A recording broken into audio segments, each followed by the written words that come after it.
they were still got a Mustang and a pony.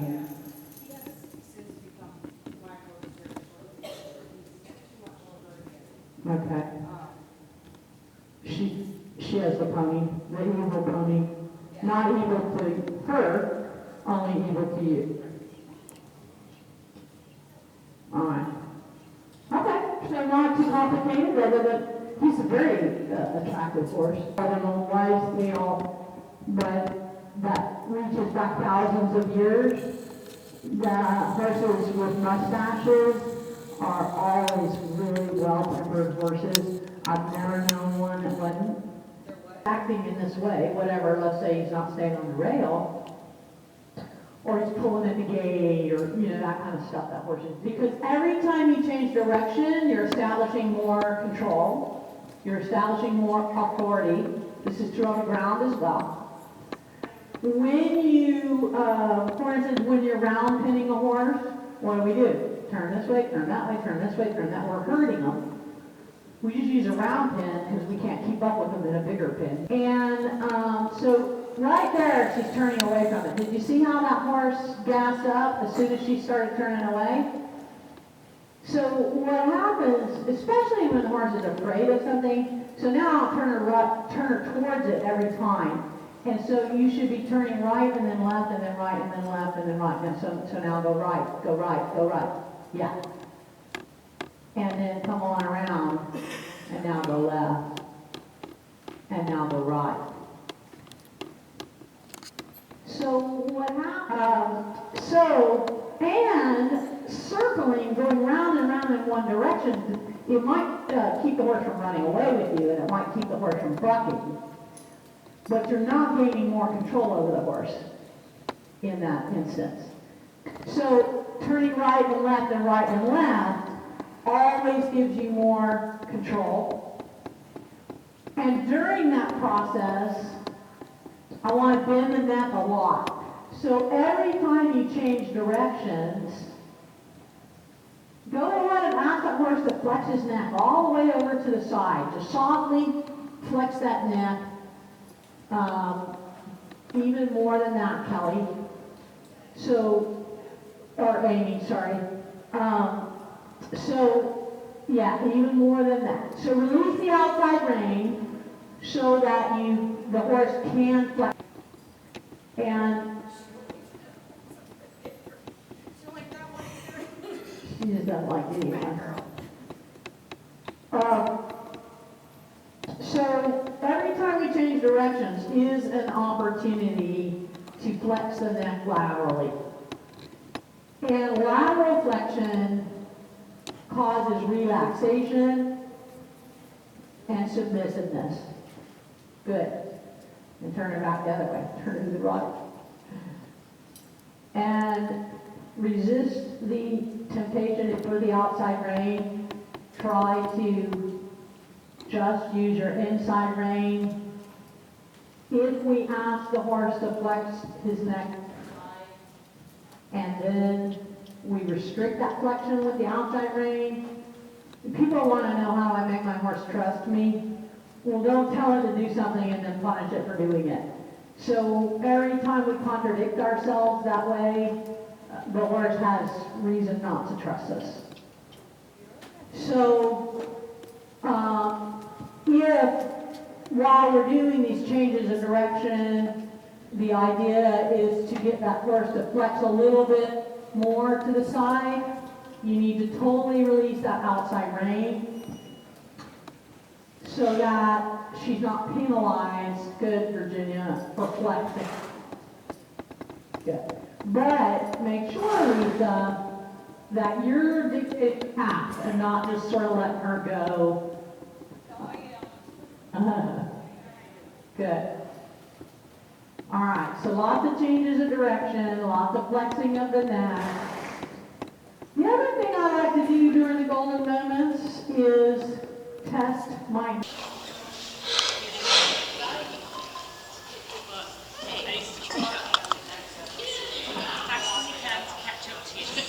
He's like, I know that one. I'm going to see that one. Yeah.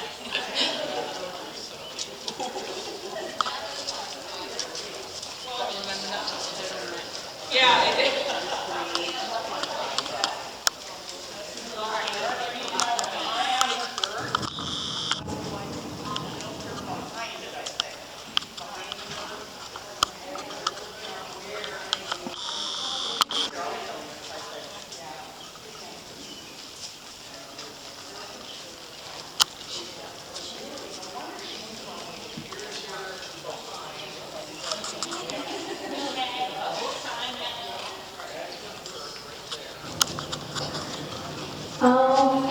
Jokey. Dorothy, your horse looks really cute on her saddle. Do everyone. Good, good. And then just go to the other side. Do that 2 or 3 times each side. Go right and left and right and left. Good. So I like my horses to warm up at the long trot on a loose rein. And she's really set. Okay? Put your legs on, reach forward. You're doing the right thing. That's right. You look forward, reach forward, and bump your legs on her, both legs. Good, good. So I want my horses trotting out on a loose rein. And I believe there are some really important reasons for that. We do 10 minutes of long trot. As soon as we get to the arena, we walk around once or twice.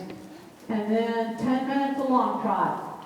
We don't do a lot of stuff during that time, just trotting out. Getting the horse moving forward.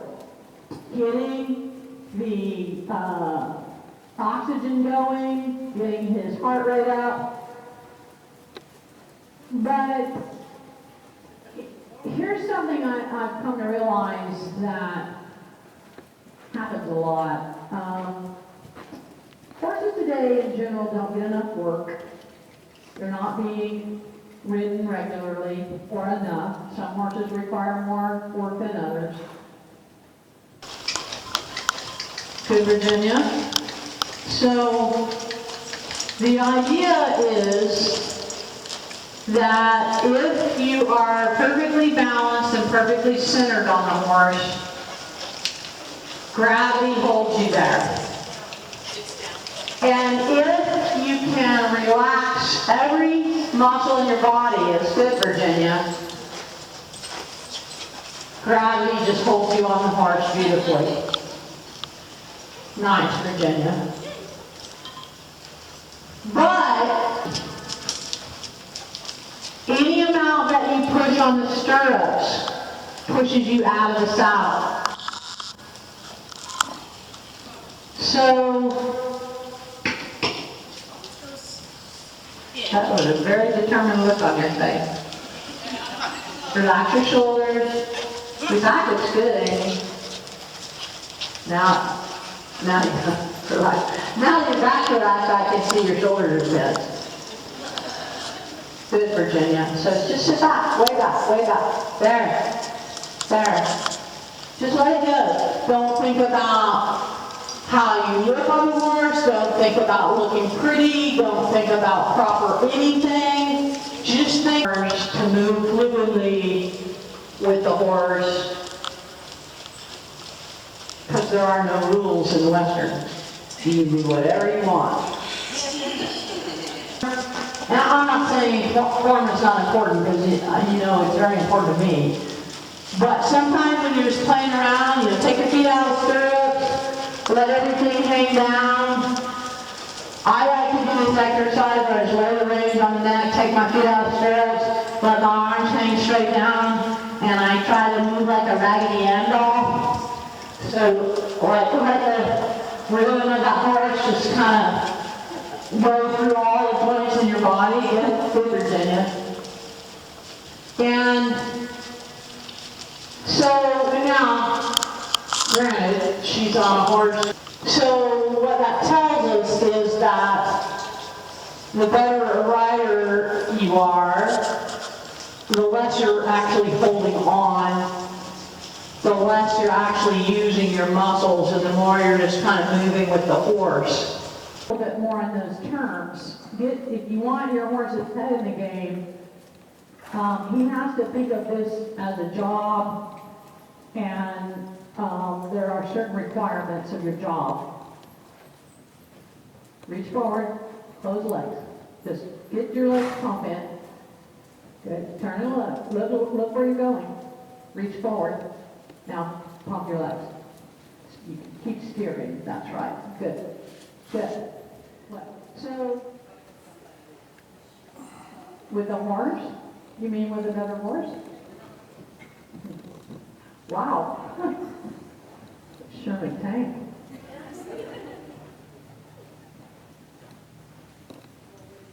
But I would agree that Yeah.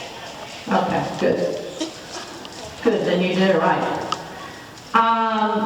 Bring the horses back up to a trot. So inhale, reach forward, close your legs, nice chin. You were on the correct diagonal, then you looked and switched to the wrong diagonal. Busted.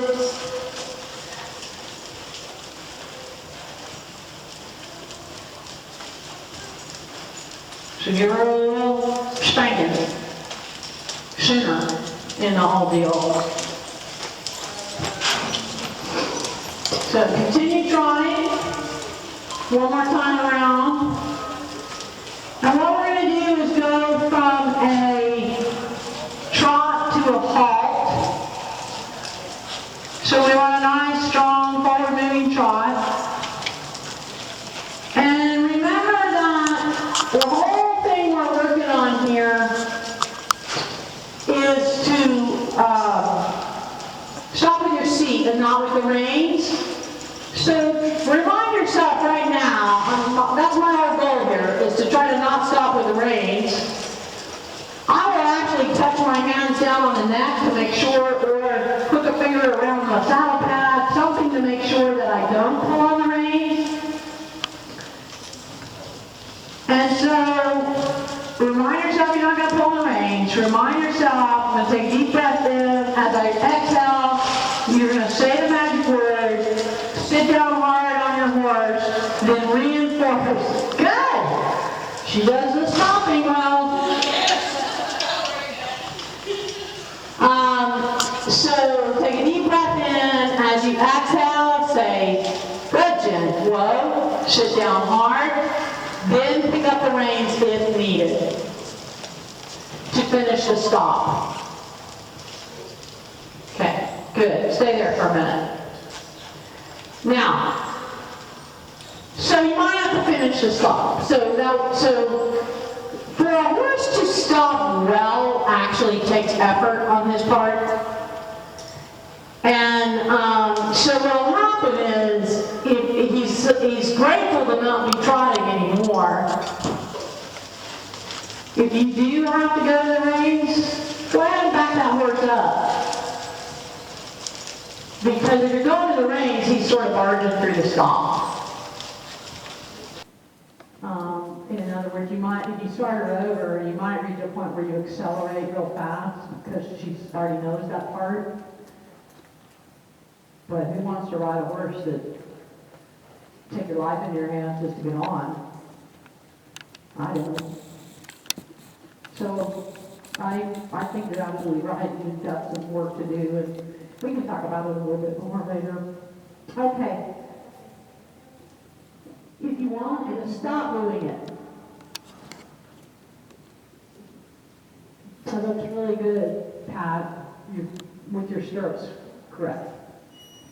All right, nice lift of the sternum, flatten your shoulder blades on your back, sit nice and tall, make that nice big vertical column, scoot your tailbone underneath you, make sure your legs are hanging straight down underneath you, that all looks good. Hands reaching forward. Can't have those hands drop, just correct them, say no, didn't mean to drop, sorry, let's try that again.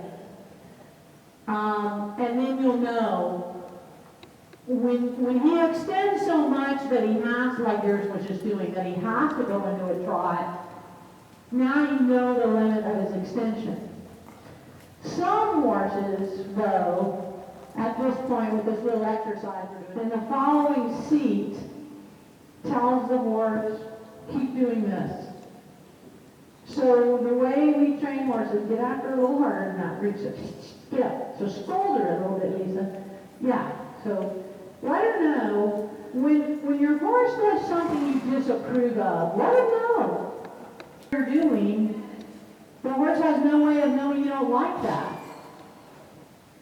But more importantly, these horses are animals that seek out your approval. when you do not approve of them, you should let them know in no uncertain terms.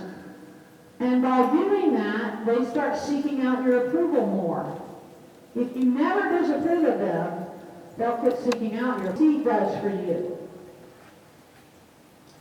Now, let's ask for extension again. So you're going to reach forward with both hands. Use just the left rein now, Pat, and go back to the ground.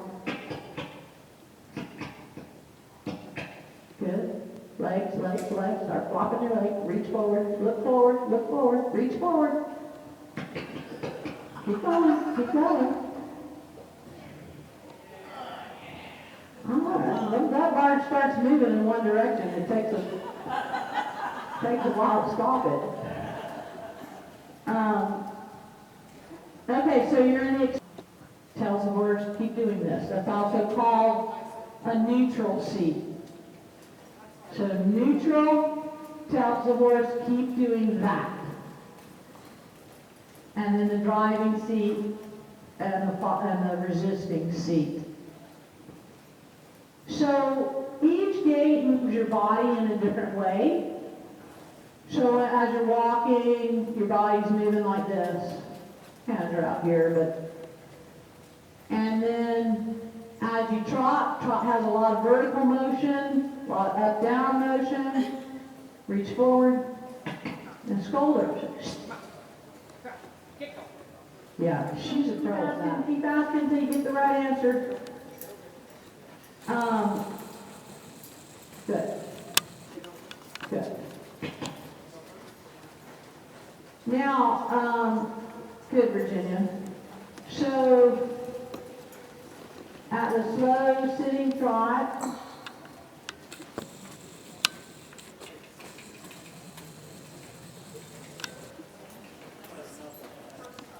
you have to a little more. Increase the pressure until she trots.